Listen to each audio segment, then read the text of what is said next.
Des nuages de feu et de fumée s'élèvent et la fusée décolle. La Delta IV Heavy est l'une des fusées les plus puissantes jamais construites. 3 énormes moteurs brûlent des tonnes de carburant, ce qui permet au vaisseau spatial de prendre de l'altitude. Les 2 boosters latéraux se détachent et laissent le booster central pour la suite de l'ascension. Une fois en orbite, la fusée libère sa cargaison. Voici la sonde Parker Solar Probe, le premier vaisseau spatial à toucher le Soleil. Et nous allons suivre son voyage étape par étape. La sonde a été lancée le 12 août 2018 et a commencé son voyage vers notre étoile. Le Soleil est à 93 millions de kilomètres de la Terre. C'est 390 fois la distance Terre-Lune et 36 000 fois la largeur des États-Unis d'une côte à l'autre. Les particules de lumière que le Soleil émet ont besoin de 8 minutes pour parcourir cette distance. Pour nos fusées classiques, ce voyage prendrait plus de 200 jours. Mais la sonde Parker Solar Probe l'a parcouru plus rapidement en utilisant des manœuvres gravitationnelles. Sur son chemin de la Terre au Soleil, la sonde a tourné autour de notre voisine, Vénus. Il lui suffisait d'entrer dans le champ gravitationnel de la planète et de le laisser s'attirer. À ce stade, notre sonde spatiale a reçu un coup de pouce supplémentaire. Et elle n'a pas eu besoin de gaspiller de carburant. Après avoir effectué une orbite, les moteurs de la sonde spatiale ont modifié la trajectoire et la sonde a quitté l'orbite de Vénus. Elle a reçu suffisamment d'accélération pour se rendre jusqu'au Soleil. Et le 5 novembre 2018, la sonde Parker Solar Probe a effectué sa première approche du Soleil. Avant de toucher sa surface, la sonde a d'abord dû entrer dans l'orbite de l'étoile. Pour y parvenir, elle a effectué encore plus de manœuvres gravitationnelles. Ce n'est qu'ensuite qu'elle a commencé à tourner autour du Soleil, l'objet le plus lourd du système solaire, et dont la gravité est la plus puissante. Ainsi, celui-ci a donné à la sonde une incroyable accélération à chaque passage. La sonde solaire Parker se déplaçait constamment entre 2 points. Ce sont le périhélie et l'aphélie. Regarde, voici le Soleil et voici l'orbite de la sonde en forme d'ellipse. Le point le plus proche du Soleil est le périhélie. Le Soleil attirait la sonde à une vitesse incroyable. À ce moment, la sonde a commencé à s'éloigner de l'étoile. Elle avait encore beaucoup de vitesse et d'énergie, mais elle luttait contre la force gravitationnelle de l'étoile. Donc, elle a progressivement ralenti. Le point où la sonde a perdu toute son accélération s'appelle l'aphélie. La force gravitationnelle de l'étoile l'a emportée et la sonde a commencé à revenir vers le Soleil en reprenant de la vitesse. La sonde a effectué plusieurs cercles en suivant une orbite stable, mais son orbite s'est à nouveau croisée avec celle de Vénus. Une nouvelle manœuvre gravitationnelle. Après cela, la trajectoire de la sonde Parker Solar Probe s'est légèrement modifiée et elle a gagné en vitesse. Le point de périhélie de son orbite est maintenant plus proche du Soleil. La sonde a effectué plusieurs autres cercles en suivant cette nouvelle orbite. Puis à nouveau, elle s'est approchée de Vénus, une autre approche du Soleil. Chaque rencontre avec Vénus a permis de corriger la trajectoire de la sonde et de réduire progressivement sa distance par rapport à notre étoile.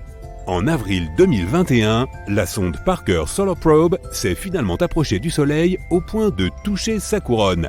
Bien que la distance réelle entre la sonde et le Soleil ait été de 8,5 millions de kilomètres, cela a tout de même été considéré comme un contact. Regardons la structure de notre étoile en la coupant en deux. Voici le noyau du Soleil. Il fait environ un quart de sa largeur. Ce noyau est 150 fois plus dense que l'eau. En raison de la forte pression et de la température élevée, des réactions nucléaires s'y produisent. L'hydrogène se transforme en hélium et dégage une quantité incroyable de chaleur et de rayonnement. La couche suivante est la zone de rayonnement. C'est là que la chaleur est transférée du noyau aux couches suivantes. Mais ici, les photons ne se déplacent pas vers l'extérieur. Ils peuvent être dirigés n'importe où et réémis de nombreuses fois. Les scientifiques pensent que le temps moyen nécessaire à un photon de lumière pour voyager du noyau à la couche suivante du Soleil est d'environ 10 000 à 170 000 ans. Ensuite, il y a la zone de convection. C'est ce que l'on considère comme la surface du Soleil. Mais ce n'est pas une surface solide. C'est un océan de plasma chaud. Cela ressemble à un nid d'abeilles. C'est parce que le plasma chauffé s'élève des couches inférieures, créant quelque chose comme des mini-geysers. Et tandis qu'il est encore chaud au milieu de ces geysers, les bords se refroidissent, ce qui crée un incroyable motif à la surface du Soleil. Les couches suivantes sont l'atmosphère du Soleil. Tout d'abord, la photosphère. C'est la couche qui émet de la lumière. Et c'est exactement ce que tu vois quand tu regardes le Soleil. Mais attention, ne fais pas ça. Il faut un équipement spécial pour regarder notre étoile. La photosphère a jusqu'à 400 km d'épaisseur. C'est à peu près la hauteur à laquelle la Station spatiale internationale se déplace au-dessus de la Terre. Ensuite, la chromosphère, ou la sphère de couleur. Cette couche de l'atmosphère du Soleil donne à l'étoile sa teinte rougeâtre. Les protubérances solaires apparaissent ici. Ce sont de puissantes émissions de matière qui quittent la surface du Soleil. Leur vitesse peut atteindre 700 km par seconde. À un moment donné, elles sont attrapées par le champ magnétique de l'étoile et ramenées en arrière. Et puis, il y a la couronne, l'enveloppe gazeuse du Soleil. C'est là que se produisent les éjections les plus puissantes. Tu peux voir la couronne pendant les éclipses, lorsque la Lune recouvre le disque solaire. Dans ce cas, tu peux voir une sorte de lueur autour de l'étoile. C'est la couronne. Elle s'étend sur des millions de kilomètres autour du Soleil. Et la sonde Parker Solar Probe a touché précisément cette zone. C'est là que la matière et le rougeoiement solaire sont encore soumis à la gravité de l'étoile et ne s'envolent pas dans l'espace. Et tout ce qui se trouve au-delà de cette zone est le vent solaire. Ce sont les matériaux et les radiations qui parviennent à échapper à la gravité du Soleil et s'envolent vers l'espace. La sonde solaire Parker a surpris les astronomes en fournissant plus d'informations sur cette frontière. Il s'avère qu'il ne s'agit pas d'un mur circulaire parfait comme nous le pensions. La frontière est discontinue et inégale. Elle ressemble plus à une chaîne de montagnes. Ces régions bosselées ont cette forme à cause du flux irrégulier de plasma provenant de la surface du Soleil. Plus ce flux est important et puissant, plus la frontière est éloignée de la surface de l'étoile. Mais les scientifiques ne savent pas encore ce qui cause exactement cette différence. Après avoir effectué le survol du Soleil, la sonde Parker Solar Probe a poursuivi son voyage et a recommencé à s'éloigner de l'étoile. Les chercheurs s'attendent à 4 autres approches en 2022. En août 2023, la sonde effectuera un survol de Vénus. Elle gagnera en vitesse et s'approchera du Soleil à une distance record. Le prochain survol de Vénus aura lieu en 2024. Avec un peu de chance, la sonde Parker Solar Probe sera capable de résister aux températures élevées et aux radiations à proximité du Soleil. Heureusement, les scientifiques ont pris soin de cela. La sonde a un bouclier solaire. Il est fixé sur le côté de la sonde qui fait face à l'étoile.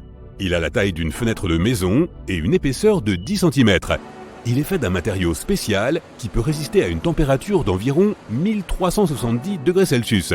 C'est presque 6 fois plus élevé que la température d'un four de cuisine classique.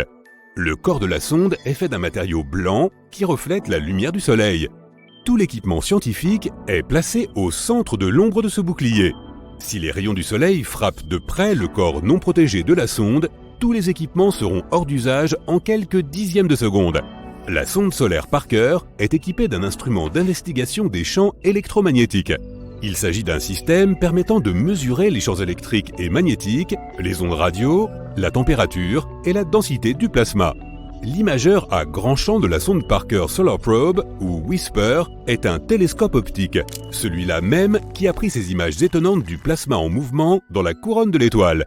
Ces courants sont ce que tu vois pendant les éclipses solaires. L'enquête sur les protons et les électrons du vent solaire mesure les protons, les électrons et les ions d'hélium. Elle aide les scientifiques à étudier les vents solaires. Elle nuit souvent à notre technologie. Des éruptions inattendues à la surface du Soleil provoquent de graves vents solaires. Ils peuvent brûler les puces des satellites en orbite autour de la Terre. Étant donné que nous avons l'ISS, où des gens travaillent en permanence, nous devons en savoir plus sur les vents solaires et sur la façon de nous en protéger. Alors que la sonde Parker Solar Probe poursuit ses recherches, elle a déjà établi plusieurs records mondiaux. C'est l'objet fabriqué par l'homme le plus proche du Soleil. C'est aussi le détenteur du record de vitesse. Lors de son approche finale du Soleil, la sonde a atteint une vitesse de 162 km par seconde. Cela signifie qu'elle pourrait couvrir la distance entre New York et Los Angeles en seulement 24 secondes. Et un voyage autour de la Terre prendrait environ 4 minutes. Un voyage vers la Lune dans un vaisseau spatial de ce type ne prendrait que 40 minutes. En 2025, la sonde Parker Solar Probe s'approchera au plus près du Soleil, atteignant une vitesse d'environ 690 000 km/h. Mais même cette vitesse ne représente que 0,064% de la vitesse de la lumière. Coupons la Terre en deux. Tu peux voir toutes ces couches. Voici le noyau interne. Il est environ 40 fois plus chaud que l'intérieur de ton four. Voici le manteau, un océan de lave chaude. Voici la croûte terrestre, la surface solide sur laquelle vit notre civilisation. Mais si tu lèves les yeux, il y a de nombreuses couches en plus de l'atmosphère et de la couche d'ozone. Les scientifiques ont récemment découvert une étrange bulle qui protège notre planète des radiations. Et non, ce n'est pas le champ magnétique de la Terre. Cette bulle est faite d'ondes radio. Nous les utilisons pour communiquer. Notre planète brille comme un sapin de Noël dans le spectre radio. Mais nous allons nous intéresser aux ondes de très basse fréquence, celles qui nous permettent de rester en contact avec les sous-marins. Donc, les ondes radio sont comme des ondes lumineuses ou des ondes océaniques ordinaires. Regarde celle-là. La distance entre les deux pics correspond à la longueur d'onde. Et le nombre de ces ondes sur une période de temps est la fréquence. Par exemple, il y a 10 vagues dans cet intervalle d'une seconde. Alors, peux-tu deviner la fréquence de cette onde? Oui, c'est 10 Hz. Les téléphones portables utilisent des ondes d'une fréquence de 300 à 3000 MHz. Donc, ajoute 6 zéros de plus à ce nombre. Mais les ondes de cette fréquence ne traversent pas bien les obstacles. Pense au fait que tu perds la connexion de ton téléphone portable lorsque tu traverses un tunnel. C'est parce qu'il y a du métal à l'intérieur. C'est un matériau conducteur qui affaiblit beaucoup les ondes radio. L'eau salée est aussi une sorte de conducteur.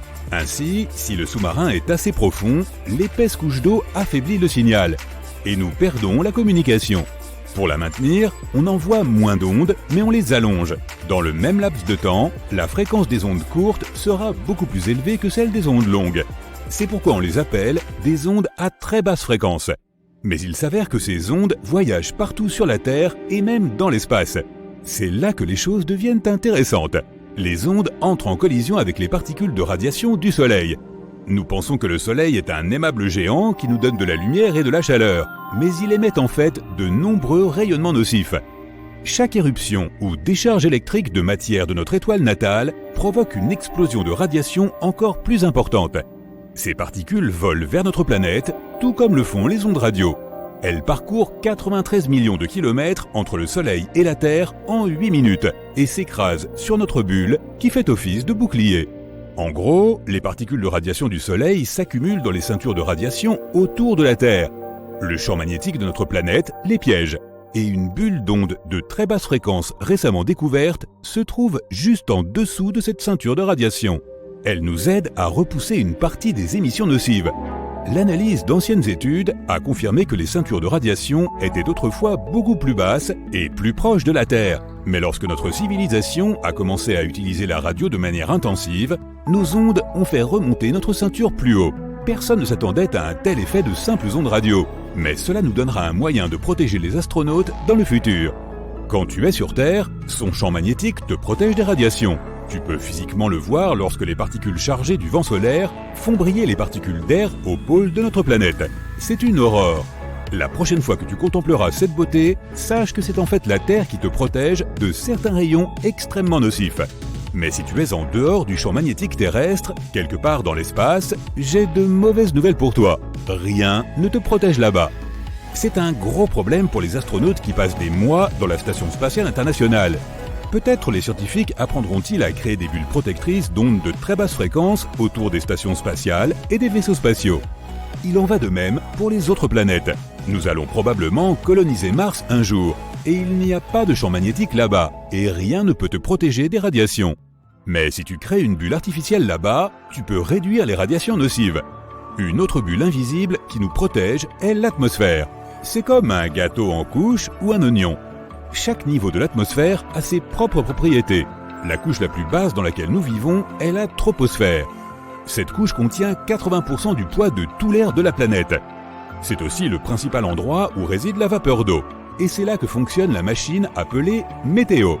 Le Soleil envoie des rayons d'énergie vers la Terre. La surface de notre planète les reflète et réchauffe l'air de la troposphère. Cela le fait bouger et changer de place avec l'air froid. Ainsi, le vent, les cyclones, les tempêtes et les tornades se produisent uniquement dans la troposphère, jusqu'à environ 12 km d'altitude. C'est pourquoi les avions commerciaux volent à une altitude d'environ 10 km. Le vent ou d'autres mauvaises conditions météorologiques n'affectent pratiquement pas cette zone. Et l'air ici n'est pas aussi dense qu'il l'est sur Terre. Voler à 1,5 km au-dessus du niveau de la mer, c'est comme se déplacer dans un biscuit. C'est dur. Mais à une altitude de 15 km, on a l'impression de se déplacer dans une crème fouettée légère. L'avion ne ressent presque aucune résistance. C'est donc gagnant-gagnant. On économise du carburant et les passagers sont en sécurité. L'inconvénient majeur est qu'il fait très froid et que l'on ne peut pas respirer. C'est froid parce qu'il y a très peu de molécules d'air pour absorber la chaleur du sol et la transférer aux autres. Pour la même raison, tu ne pourrais pas respirer ici. C'est pourquoi les avions sont équipés de masques à oxygène, juste au cas où. Allons un peu plus loin. Voici la stratosphère. Il y a encore moins de molécules d'air ici, et c'est là que volent les sondes météorologiques. Ce sont des sortes de petits ballons équipés d'ordinateurs que les gens utilisent pour prédire le temps. Cette partie de l'atmosphère contient également la fameuse couche d'ozone. C'est notre bouclier contre les rayons ultraviolets néfastes. L'ozone est presque identique à l'oxygène, sauf qu'il contient 3 atomes. Lorsque les rayons ultraviolets nocifs pénètrent dans notre atmosphère, ils s'écrasent sur la molécule O3. Le rayon brise la molécule en O2 et en un autre atome d'oxygène. Le rayon lui-même est converti en chaleur, mais l'ozone se régénère rapidement. Un seul atome d'oxygène rejoint l'O2 et la molécule d'ozone est prête à nous protéger à nouveau. C'est le bouclier invisible qui nous protège des rayonnements. Il a donné naissance à toute vie sur Terre.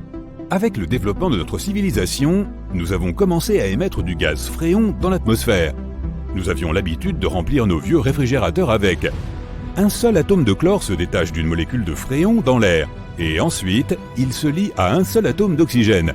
Maintenant, l'ozone ne peut plus se régénérer comme avant. Heureusement, nous avons interdit l'utilisation de ces gaz nocifs et la couche d'ozone a commencé à se régénérer. Les scientifiques s'attendent à ce qu'elle se reconstitue complètement au milieu du XXIe siècle. La stratosphère se termine à environ 50 km. La couche suivante est la mésosphère, la plus froide de toutes. En moyenne, elle est d'environ moins 95 degrés Celsius. C'est 5 fois plus froid que ton congélateur. C'est la couche de l'atmosphère où les météores entrants commencent à s'enflammer à cause de la friction dans l'air. Puis, ils finiront par brûler complètement. L'air ici est trop léger pour que les avions ou les ballons puissent voler, mais il est encore trop dense pour les satellites. Cette couche de l'atmosphère n'est donc pas encore bien connue. La couche suivante s'étend de 90 km au-dessus du niveau de la mer à environ 800 km. C'est un peu plus que la distance entre Las Vegas et San Francisco. La ligne de Kármán est située dans cette couche de l'atmosphère. C'est la frontière entre notre planète et l'espace. La thermosphère est l'endroit où tous nos vaisseaux spatiaux et satellites volent. C'est aussi là que se trouve la Station spatiale internationale. La température est extrêmement élevée ici. L'air est environ 10 fois plus chaud que ce que ton four peut produire. C'est dû à l'activité solaire. Mais tu ne pourrais jamais sentir cette chaleur. Les molécules d'air qui transportent la chaleur ici sont si petites que tu flotterais littéralement entre elles. Imagine une piscine géante avec seulement 3 gouttes d'eau. C'est la thermosphère. Et la couche la plus élevée de notre atmosphère est l'exosphère. C'est la couche la plus large de notre bulle d'air. Les scientifiques pensent que ces limites sont à peu près à mi-chemin de la Lune, à 193 000 km. C'est le point où la pression du rayonnement solaire commence à dépasser la gravité de la Terre. Elle fait toujours partie de notre atmosphère. Cela signifie que les astronautes qui ont participé à diverses missions spatiales et qui ont été à bord de l'ISS n'ont en fait jamais quitté l'atmosphère terrestre. Nous sommes en train de voyager à 1000 années-lumière de notre planète, vers un système inconnu. Ici, il y a 2 étoiles brillantes en orbite l'une près de l'autre. Mais il y a aussi une chose petite, mais vraiment énorme également, un trou noir. Ces objets sont mystérieux et dangereux. Ils sont capables d'avaler notre monde entier en 1 seconde sans même s'en apercevoir. Pire encore, ils peuvent détruire une énorme étoile comme notre Soleil. Et ce sont ces géants qui se trouvent généralement au centre des galaxies.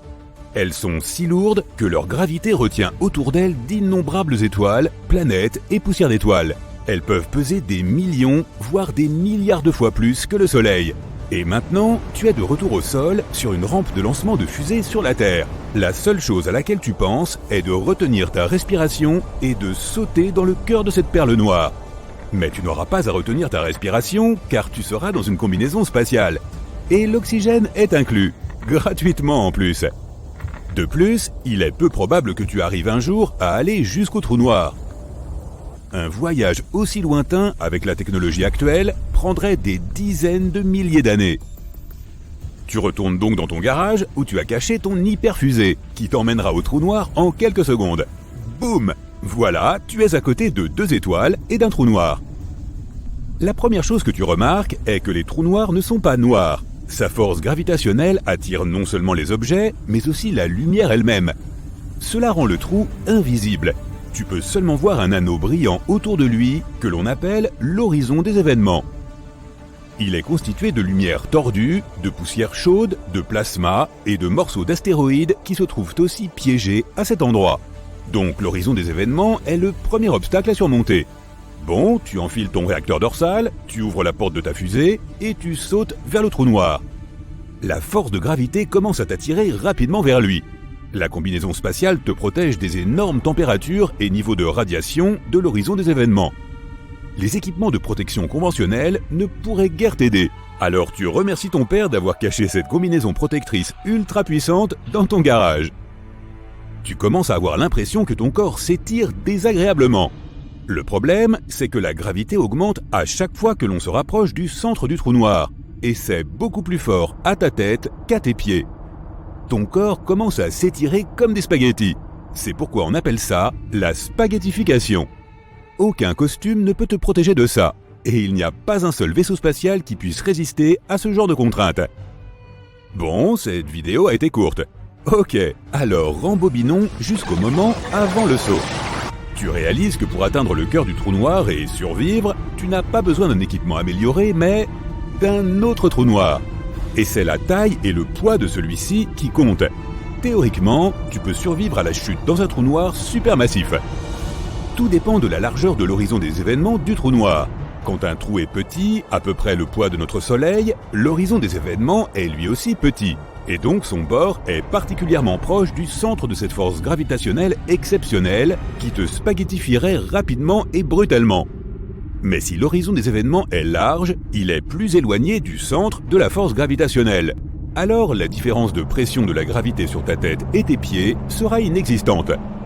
Donc, si tu as assez d'air dans ta combinaison spatiale, tu peux survivre à un voyage de ce style. Donc, tu dois choisir un trou noir supermassif. Voyons voir. Un au centre de la Voie lactée ? Non, il y a trop de plasma chaud et de débris autour. Tu as besoin d'un trou noir complètement isolé pour un saut comme celui-ci. Quelque part dans l'espace sombre où il n'a pas eu le temps de rassembler les débris des mondes voisins autour de lui. Tu ouvres rapidement ta carte de l'espace et tu trouves un trou noir de cette sorte. Un voyage plus rapide que la lumière et tu es arrivé. Le voilà, un énorme néant obscur. Il n'y a que la lumière déformée des étoiles et galaxies lointaines sur son horizon. Pour tester ta théorie, tu y jettes un mannequin. Il s'approche du trou noir, puis ralentit jusqu'à s'immobiliser. Mais ce n'est qu'une illusion. Le trou noir est si lourd qu'il peut déformer l'espace et le temps. Donc pour l'observateur, le mannequin est figé dans l'horizon des événements, mais en fait, il est depuis longtemps entré dans son cœur. La poupée n'a pas été spaghettisée comme tu l'as été lorsque tu es tombé dans un petit trou noir, alors maintenant, tu sautes en toute confiance après elle. Rappelle-toi que même si tu te sens bien, c'est toujours un voyage sans retour. Une fois dans le champ d'attraction du trou noir, rien ne peut t'échapper à son étreinte. Peu importe la puissance de ta fusée ou la force avec laquelle tu agites tes bras. Tu es maintenant au bord du disque d'accrétion. Chaque seconde ici équivaut à des semaines ou des mois sur Terre. Tu voyages dans le temps. Sur notre planète, il y a peut-être déjà des voitures volantes et des gratte-ciel de plusieurs kilomètres de haut partout. Mais pour toi, cela n'a duré que quelques minutes. Waouh! Toute la lumière des étoiles que tu vois est devenue rouge. Ça aussi, c'est à cause de la gravité. La lumière que nous voyons est constituée d'ondes, mais le trou noir les étire. Les longueurs d'onde courtes comme le bleu deviennent longues et rouges. Super, tu as dépassé l'horizon des événements et tu te diriges maintenant vers le néant total. Tu lèves les yeux et tu vois un mince rayon de lumière. C'est la dernière chose que tu vois en fait. Après ça, il n'y a que du vide noir. Personne ne sait ce qui se passe ensuite. Certaines théories disent que les trous noirs peuvent être des portails vers une autre dimension, ou vers un autre endroit dans l'univers. En sautant dans un trou noir de notre galaxie, tu peux sauter à des centaines de milliers d'années-lumière de chez nous. Dans ce cas, tu vivras ta chute en sens inverse.